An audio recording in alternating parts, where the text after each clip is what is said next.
We are actually reuniting in a way from somebody that I've had the opportunity to hang out with. Thomas is here with us. How you doing, man? I'm doing good. How about yourself? I'm doing great, doing great. I really do appreciate you taking some time to hang out with us here today. And obviously we've got our background, our little bit of history, but for people who maybe don't know you, give us a little bit of insight about maybe your service and maybe a little bit more about why you decided to sign up to be in that specific branch. Well, my name is Thomas at first. I joined the United States Marine Corps back in '06. The reason I joined was I wasn't old enough when 9/11 happened, and I just decided that I should do something for my country. So I went to all four major branches of the military, and I went through each and every single one of their processes. And the Marine Corps fit for me because it was more of a challenge, and I love it ever since. Now, give me a little bit of idea about how long did you serve in the Marine Corps? I served 9.5 years in the Marine Corps. So you did your signing one time and then you re-signed. Does that sound about right? That sounds about right. Yeah. Yes. All right. So, obviously being in the Marines, there is a lot of stuff that you can go through and you learn, and the difficulty level, like what you said, what was the role that you had when you were actually in serving? And tell me a little bit about how your serving went. So you were in, we'll say, boot camp, and then from there, where'd you go? Well, when I signed up to be a heavy equipment operator at first.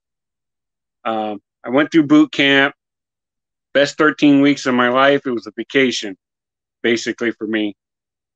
Then I went to my MOS school, switched from a heavy equipment operator to a heavy equipment diesel mechanic. And so forth. I've been a heavy equipment diesel mechanic since then.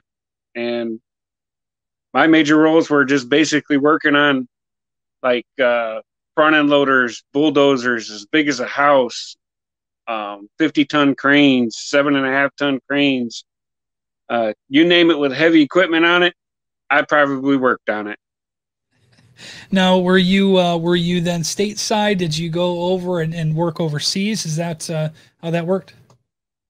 Yes, I was stateside, and yes, I did go overseas. With your, the big thing about this is, we say thank you to you as a veteran for your service and everything that you've done for us. But, a lot of this sacrifice also is something that happens with your family as well. When you told your family about, wanting to enlist, what was that conversation like? And then what was it like when you let them know that, hey, I'm shipping over? Well, funny story. When I told my dad I was enlisting, my dad goes, "What do you want to do? You have a death wish?" And I was like, "No, I need to do this. I need to find a way to serve my my country." My mom wasn't too happy about it, but in the long run, they could see that it was a better fit for me. Believe it or not, my sister, she's been in the Navy since 1998, well over almost 20 years. And that's kind of what got me the little spark and the little motivation to look towards the military. That's interesting that you say that, because I feel like that's a running theme, not necessarily always from sibling standpoint, but usually parents. But in this case, sibling, I don't want to say necessarily rivalry, but that connection, if you will, of doing military. But there has to be a little bit of a rivalry that y'all go back and forth from her in the Navy and you in the Marines. Does that sound right? Always does. Every holiday, every Christmas, we go back and forth. But I just tell her, so, you know what? It doesn't matter. You know, we still fight for the same team, but I'm just on the better team. Right. Well, let's talk a little bit about your team. You know, obviously coming back and transitioning to civilian life, and when your unit comes back and everybody goes to try to live a normal life. You know, a lot of times some of those friends that you make in those family members, essentially your brothers and your sisters, when you're serving, become some of the best people that you know in your life. Do you still have an opportunity to kind of keep in touch with those people? Oh, yes, I do. I'm still in contact with, believe it or not, my drill instructors from boot camp. Uh, they were one of my drill instructors I actually served with overseas, and he didn't realize it until until we were talking one day, and he did a deep, you'll never forget it, drill instructor voice. You never forget it. And I heard it. I just turned around and I looked right at him. I said, I know what company you were with. I know what platoon you served with. Um, I know the whole 9 yards. He goes, well, how do you know that? Because I was in your platoon. And then he kind of like, oh, okay, good. Oh, you're the vacation kid, right? Is that what you said? Pretty much. Pretty Yeah. much. Well, you know, with your service, with the time there, I'm sure that there is likely a story that you can remember too, that maybe you might be interested in sharing about your, whether it would have been a boot camp experience or whether maybe it was something that happened while you were overseas. Is there anything you'd like to share? Oh, which one would I like to do? Um, there was one point I was stationed in San Diego. I was doing a security detail for one of the new aircraft carriers that was joining the Pacific Fleet on that side. And just so happened, my sister happened to be stationed at San Diego as well. Well, the ship I was on was actually her ship.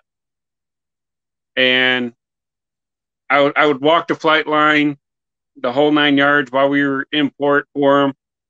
And one day I got called to a chief's office, and I didn't think nothing of it because the way I was and my rank and everything. And I go, and next thing you know, my sister and I are flying over the desk at each other, wrestling in this senior chief's office, figuring that we're both going to get in trouble. Well, we didn't get in trouble. My sister turned around and lit him up, which was funny. And I got in trouble with my senior staff, and my sister told them, hey, that's my brother. We don't hardly get to see each other. It was the first time in, I would say 3 years that I had actually seen my sister. Wow. Yeah.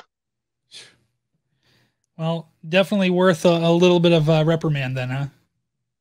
Oh, eventually when they found out that we were brother and a sister, it just got swept away. It was pretty awesome. Good. With your service and the time that you spent obviously serving the military, what do you feel like are some of the biggest or maybe the biggest takeaway that you've taken from your service that most people maybe wouldn't be able to say the same thing? Well, we all come from different walks of life. We see different walks of life. We don't know how each other person had it as they were growing up. I just take it like this. We're all one big family. We're all brothers and sisters out here. It doesn't matter if you're in the Navy, the Army, the Air Force, or even the Coast Guard. We're all family. And I'm here. I try to help out as many veterans as I can because I know some of them who came back have PTSD and injuries and things like that, like myself. But it's better to help one another than it is to just try to sweep it underneath the rug like some people think they can do. Yeah. Let's I mean, I don't want to get too deep on something if you're not comfortable of it, but you mentioned the PTSD and you're trying to help out as many veterans. This is one of those things that so many veterans, they don't, I don't know if it's right to say they don't know what the resources are, or maybe they don't, they feel like it's a sign of weakness to try to reach out to those different resources, try to help them through, or maybe they don't realize what they're going through until it's past that point. What is your message to those veterans who might be battling that right now, who maybe are just getting back, or they've been back for a couple of years, or they've been back for a while and are going through this? My message is, you know, it was hard for me when I came back. I had to find something to channel myself with. Like, I go fishing, I go hunting, find something active, something to be active about, and just do it, even if it's exercise or riding a bike or taking a drive in a car or something, you know. Um, Me, like I said, it was hunting, fishing, um, and some of them don't know what to do after they get out of the service. Try joining a fire department like I did, um, or something, just to help each other one. Like me, I'm a big advocate for suicide for veterans, because every 22 seconds another veteran takes their life due to the fact that nobody's there willing to help. The resources are there. You have shrinks, doctors, somebody who just on the street who's willing to listen, talk to somebody, relieve some of that stress. Like I said, it was hard for me. It took me about, I would say, 2.5 years to come around to actually do things, because it was really hard. I was in a slump for the very longest time. For a long time, I lived out of my car because I was homeless. You just got to find the right motivation. The right person can give you the key to help you the long way. Like for me, the person that helped me was my uncle.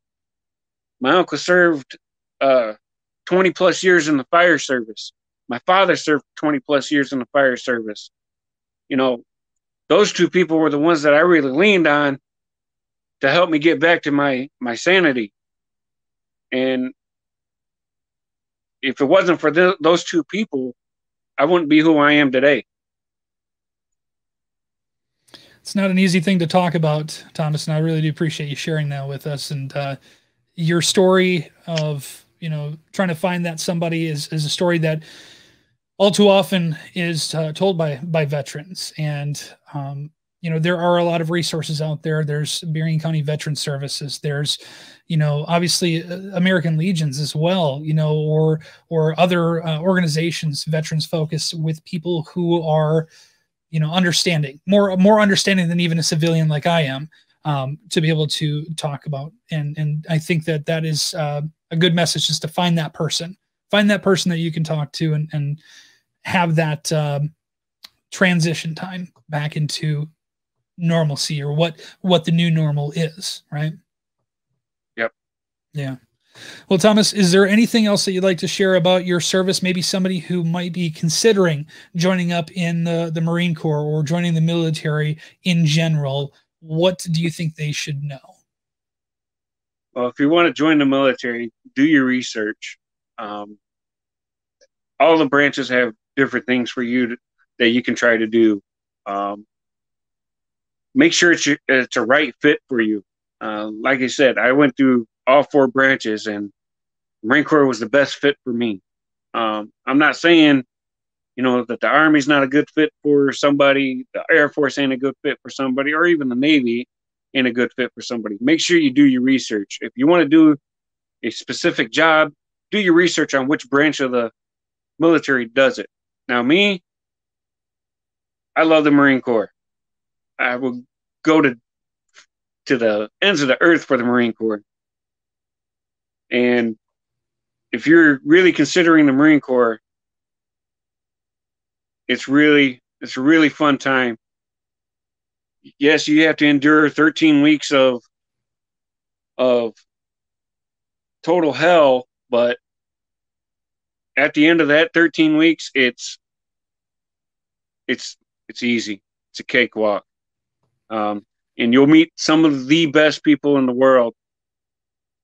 Doesn't matter if you're stationed overseas, if you're stationed stateside, or heck, if you're even stationed in the same state like I was. You know, do your research and make sure it's a right fit. That's all I can really say. Yeah. Well, the whole point of our tour here this year is to say thank you. And so, Thomas, to you, thank you for your service. Thank you to your family as well for your service and defending what we have here every single day that many of us take for granted. It's because of you and the service that you provide. So we appreciate you, man. Oh, it's not a problem. I enjoyed every bit of it. Good. There you go. Our May We Thank You tour presented by Boss Services, raising the standard. Some more Marine folk over there with the Boss Services. Visit their website, I should say, thebossservices.com. Boss Services, raising the standard.